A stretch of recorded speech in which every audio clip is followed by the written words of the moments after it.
Welcome back. You join me again for another Grenadier video.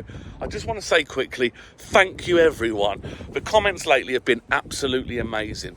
If you're new to the channel, I'm Dan and I have a Grenadier and I like to do day-to-day practical things and show you what it's like. As you can see, my one is green. It is a Fieldmaster or a Trailmaster, I never remember. It's got the steel wheels, it's actually a commercial spec. And today what we're doing is living with it. So going through motorways, going through Fords, going through country lanes, going through miles per gallon and a bit of off-road. And that's it. So please come and join me and let's see what we're going to be doing today.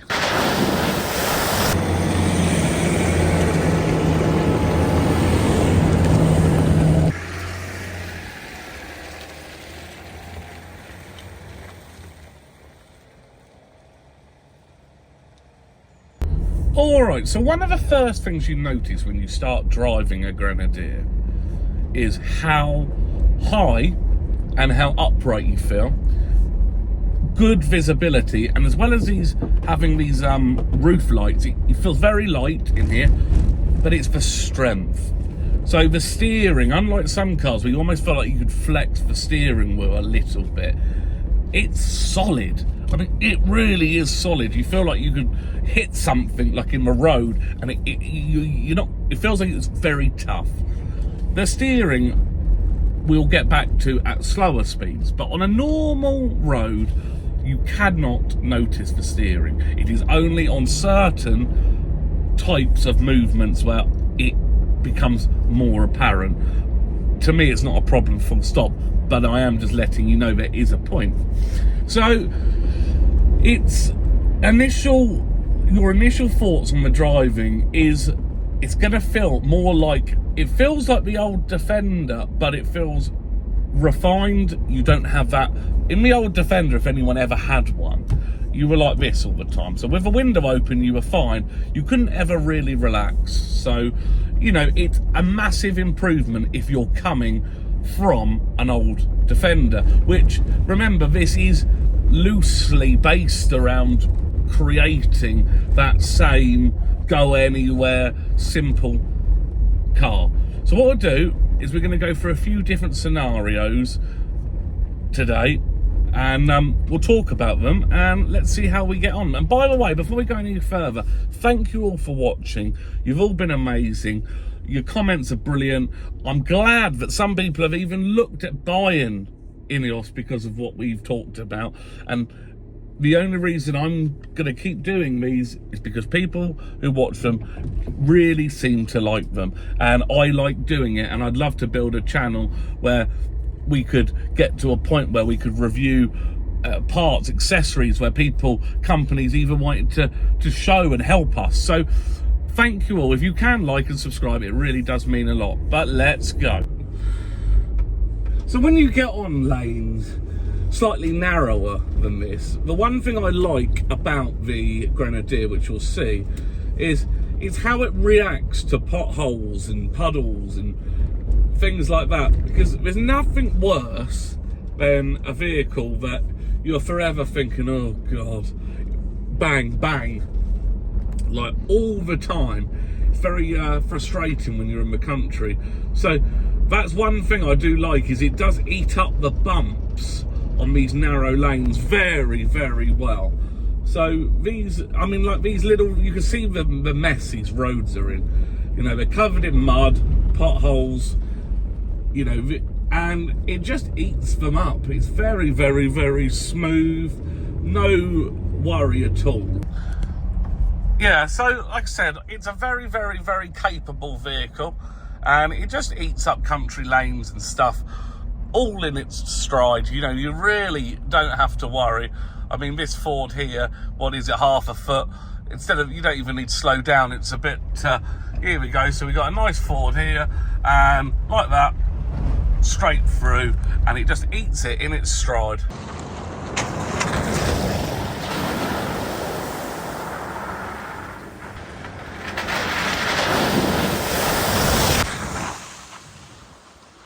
So yeah, on these types of lanes, there's no doubt about it, But the Grenadier, this is its natural habitat. Driving, you know, rutted roads and bumps, fords, mud, it does feel very, very good. And it's where it feels the most superior. It really does feel very, very capable, tough, and it's where most people that buy them, I would assume, would live round areas like this. So what we're going to do now is we're going to go onto the motorway, see the miles per gallon, and see how we get on. At the moment, while nipping around country lanes, we're sitting at about 25 miles per gallon, which, you know, I'm stop-starting, I'm up hills, which is not too bad, not too bad. So what we'll do now is we'll go onto a motorway, we'll see the miles per gallon. Okay, so we're about to join the motorway. Now, obviously this car was predominantly designed to go off-road, but I think that on the motorway it's actually very, very good.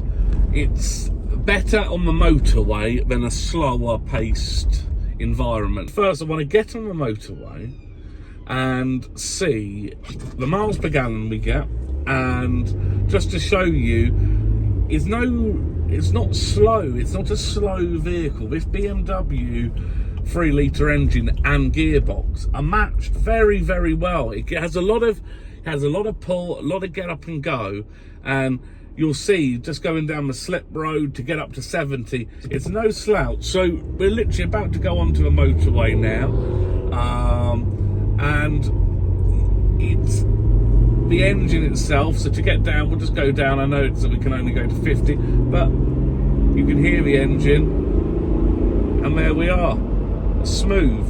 Wind noise, not too bad at all. I mean, I'll be quiet for a second. It's not too windy. It's the tyres, surprisingly, these KO2s they're not a noisy tyre at all. They're actually quite quiet, to be fair. So the miles per gallon I usually would expect to get on an instant now, we are getting around 30 miles per gallon, 29 miles per gallon.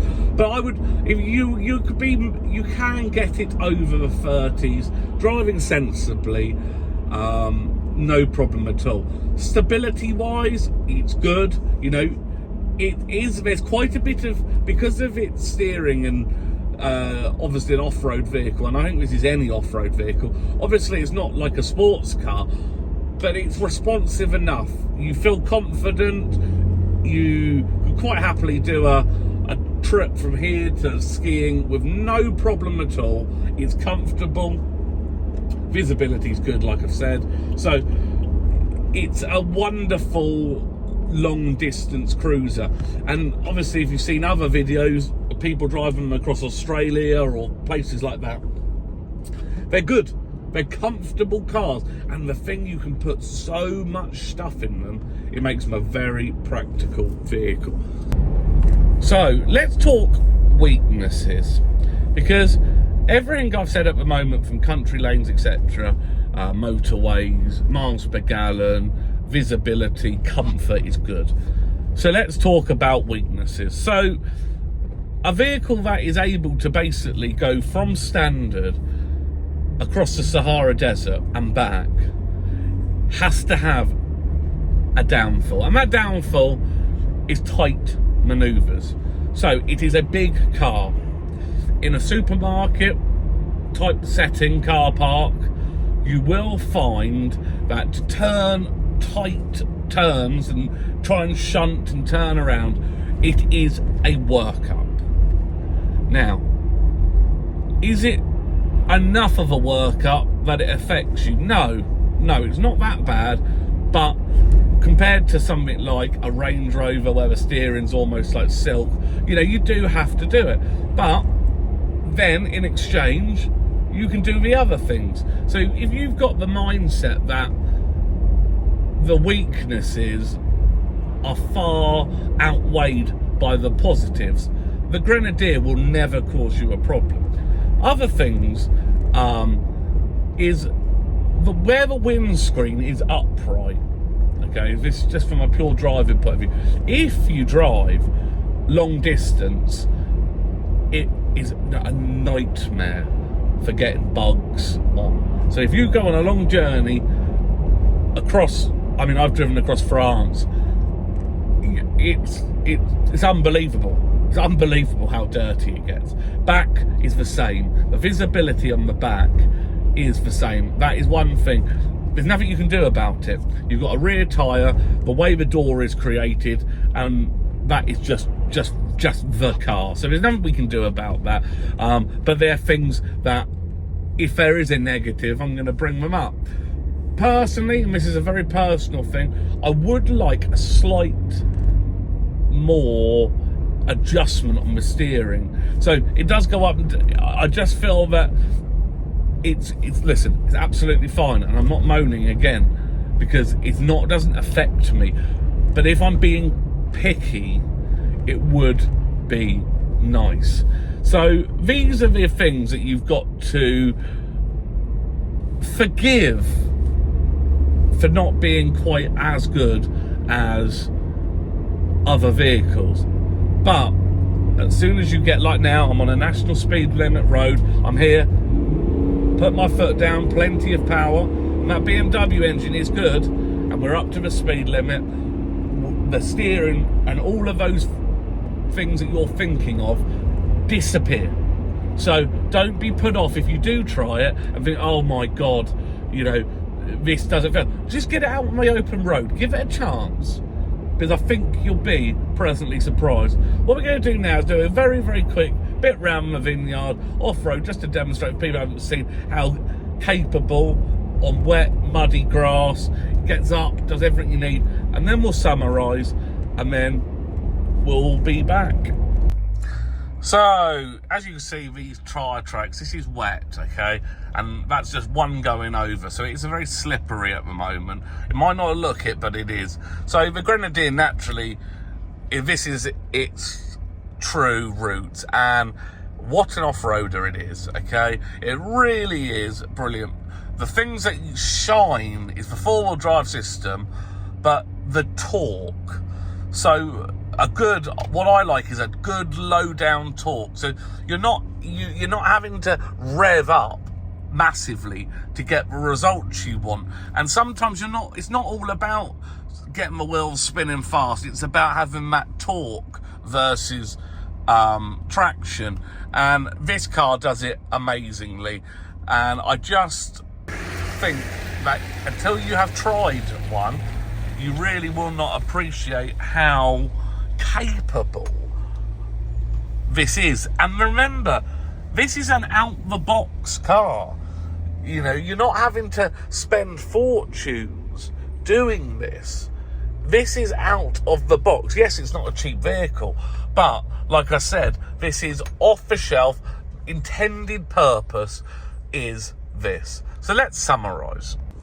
So to summarise, if you want a vehicle that can go from here to the Sahara Desert and back, as well as do your food shopping, it may not be the perfect vehicle to do your food shopping, but you can do a hell of a lot more if you want to and enjoy yourself. I really think with this year's new upgrades, steering bits, as you've seen, if you haven't already, check out the other video, it's got to be Grenadier's time. INEOS, the Grenadier, this car is just become a bigger contender than ever for this segment. Everyone, thank you for watching. I'll catch you soon. Welcome back to the channel. You join me again with the Grenadier, and the weather has been atrocious. So the question I'm asking today is how good on flooded roads, and there's some good foot and a half water, is the Grenadier. Because one of the reasons we buy these cars is to be able to go anywhere. How does it feel? How does it react? So we're going to do that. But before we start, I want to introduce myself again. I'm Dan, and thank you to everyone who has been watching. I do reviews on the Grenadier and other vehicles, predominantly the Grenadier, because I love it and it's such a good good vehicle. And I want to just say to people who've been putting in the comments about buying them, that now I reckon there's been 5 people that have said they have bought a Grenadier because of these videos. And I cannot ask for any more than that, because it shows that this content is making people take a real interest in these vehicles. And I do believe they should be bigger than they are. But if you are new to the channel, this is my Grenadier. It's a 2023, it's got 30,000 miles now. It's got the steel wheels, and it is actually classed as a commercial spec. It does have rear windows, but it's the way the seats are placed is what makes it a commercial. So it's a Fieldmaster, or it's a Trailmaster. I get this wrong every time, I'm very sorry. So, but if you are new to the channel, this is the car, and I absolutely love it. So what we'll do now is we're going to get in the car and we're going to drive to this flooded road. We'll have a chat on the way, and then if you wait, you'll see how this car reacts in deep water. But everyone, thank you very much for watching.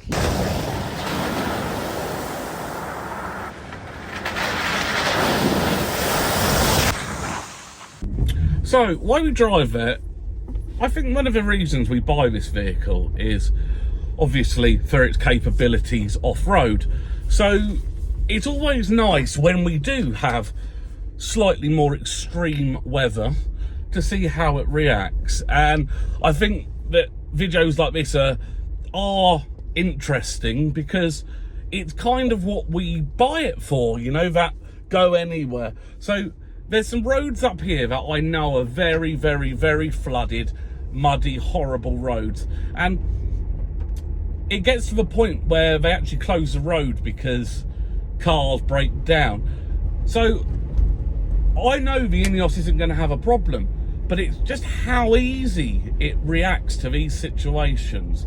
So I think that it's always nice to do these random tests.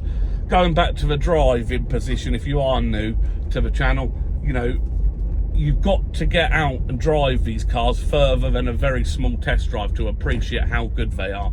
I warn you, if you are someone who has test drove one, who has driven it round a car park 1 mile up the road, you won't appreciate the car until you spend a bit more time. So just please bear in mind, if you are interested, give it a chance, okay? Give it a chance. Try it in different environments, because obviously the car is an off-roader, but it isn't bad on the road. It isn't bad. But anyway, what we'll do is we'll get over to this road and then we'll catch up again. All right, I'll welcome you back. So, like I said, so these cars were made to do this type of thing, and when we get to the bottom of here, it will start to flood, and I'll do my best to show you how deep it is and record it for you. But one of the attractions for me is that go anywhere feel. So when you start to take the car where other vehicles would be out their comfort zone, you know, this car is amazing. So I'm going to keep the window down just so I can do a bit of footage. So you can see already this road is actually closed because of the depth of water, and you can see there's cones. So what we're going to do is we're just going to go down here and give you an idea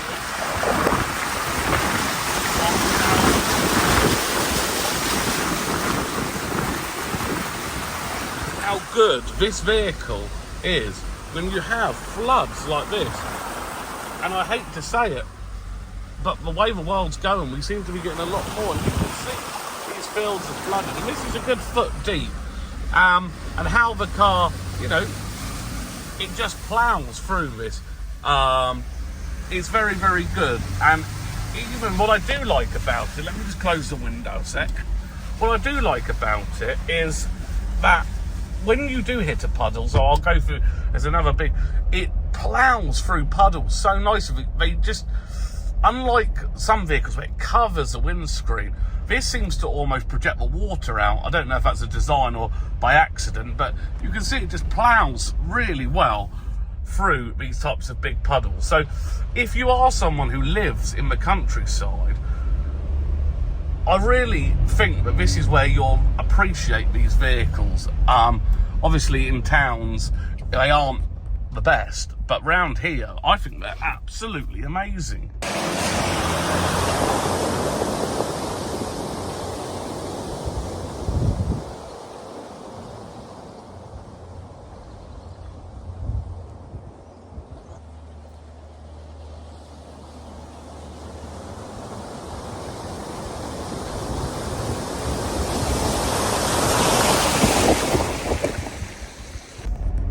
once again, we'll just go back through these big floods. I'm going to go a bit faster and just drive normally, really, like you would, just to give you an idea what it's like to live in these types of environments with these types of cars, using them, where lanes like this are almost an everyday occurrence. That's why I wanted one. People sometimes look at these vehicles and think, why do you need that? Well, when you're towing trailers across fields, you're using a car like I do around these types of environments, you know, a little smaller car is not going to cut it. I mean, this is deep. I mean, that cone you can see, you can only see the tip of that cone, which gives you a good idea how deep it is in places. I'm going to deliberately, there we go, nice big hole there, and it absolutely it's so capable that that's a really deep hole, and it's like it's nothing. So yeah, I just love it. I mean, like here, there's a typical example of why I love it. So the river is overflowing the road. No worries, we don't have to care. Just, you can see there's the river. Absolutely brilliant. So let's go and summarise this video and go through a couple of comments. So we're back. So once again, I think that just is a real world test. You know, I'm not driving through swamps, but this is just normal everyday usage about how you don't have to worry about much when owning a Grenadier. You know, whether it be we've proved with towing, we've done floods, we've done off-road, and if you haven't seen any of those videos, check them out. You really don't have to worry, and I think that's what you've got to remember when you buy these vehicles, is you're buying that peace of mind of go anywhere. And I think that makes such a difference to know your vehicle can do that. Going back to the channel, I would like anyone, if you can put in the comments what you would like to see. I would really appreciate it, whether it be modifications, going for like off-road and camping, lives about the INEOS, you know, out there, actually lives, anything like that, please put in the comments, because it means a lot to me to know what you want. I make these videos for you, so as long as you're happy, I'm happy. And can't thank you all enough. We are now officially a YouTube partner, which I never, ever thought would happen. So thank you all again, and I'll catch you all soon.